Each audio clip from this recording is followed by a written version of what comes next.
One day ప్రపంచ cup 2027 కోసం team India కొత్త కెప్టెన్ పేరు దాదాపు వెల్లడైనట్లేనని తెలుస్తోంది.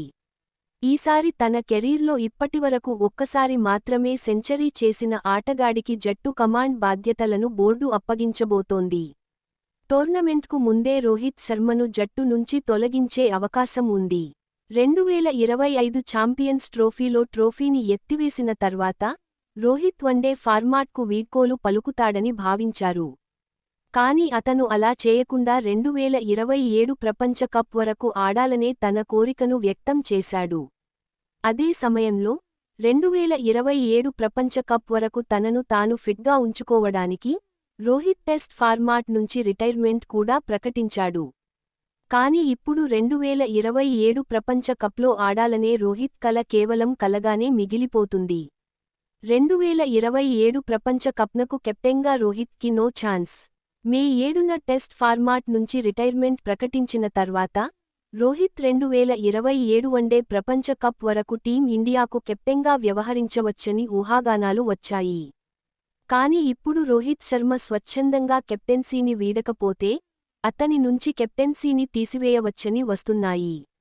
మీడియా నివేదికల ప్రకారం 2027 ప్రపంచ కప్ వరకు రోహిత్ను కెప్టెన్గా బీసీసీఐ చూడడంలేదు. అయితే ఇప్పుడు అతని స్థానంపై కూడా ప్రశ్నలు తలెత్తుతున్నాయి. ఆ తర్వాత ఆస్ట్రేలియా పర్యటన తర్వాత రోహిత్ను జట్టు నుంచి తొలగించే అవకాశం ఉంది. రోహిత్ శర్మ కెప్టెన్సీని సునాయాసంగా వదులుకోవాల్సి ఉంటుందని, లేకుంటే అతనే తప్పుకోవాల్సి ఉంటుందని బీసీసీఐ వర్గాలు హింట్ ఇచ్చినట్లు వినిపిస్తున్నాయి.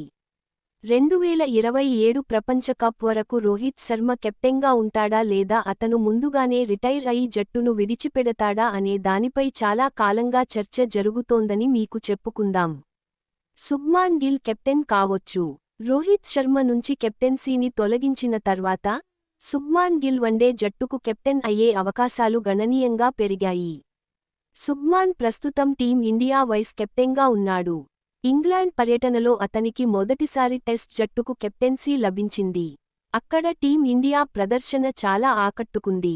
అయితే ఇప్పుడు రోహిత్ తర్వాత శుభ్మన్ గిల్ను టీమిండియా కొత్త వన్డే కెప్టెన్గా నియమించవచ్చు. కాబట్టి 2027 ప్రపంచ కప్లో టీమిండియాకు నాయకత్వం వహించే కెప్టెన్గా శుభ్మన్ గిల్ ఉంటాడు. ఆస్ట్రేలియా పర్యటనలో శుభ్మన్ గిల్ను వన్డే జట్టు కెప్టెన్గా నియమించే అవకాశాలు ఉన్నాయి లేదా ఆస్ట్రేలియా పర్యటన ముగియడంతో శుభ్మన్ గిల్ను వన్డేలు, టెస్టులకు పూర్తి సమయం కెప్టెన్గా నియమించే అవకాశాలు ఉన్నాయి. టీం ఇండియా తరపున టీ20 మ్యాచ్లో శుభ్మాన్ గిల్ ఒకే ఒక్క సెంచరీ సాధించాడు.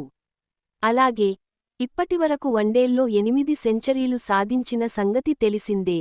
ఈ ఫార్మాట్లో అతను సగటున 59 పరుగులు చేస్తున్నట్లు గణాంకాలు చెబుతున్నాయి. ఆటగాడిగా రోహిత్ 2027 వన్డే ప్రపంచ కప్నకు ముందు రోహిత్ శర్మను కెప్టెన్సీ నుంచి తొలగించడం ఖాయం అని భావిస్తున్నారు.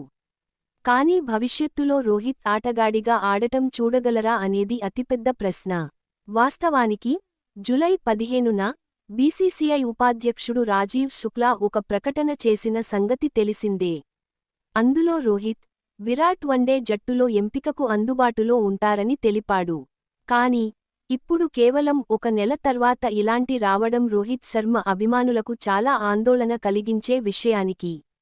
అయితే రోహిత్ వన్డే క్రికెట్ను ఆటగాడిగా కొనసాగిస్తాడా లేదా కెప్టెన్సీ కోల్పోయిన తర్వాత వన్డే జట్టు నుంచి రిటైర్మెంట్ ప్రకటిస్తాడా అనేది ఇప్పుడు ఆసక్తికరంగా ఉంటుంది.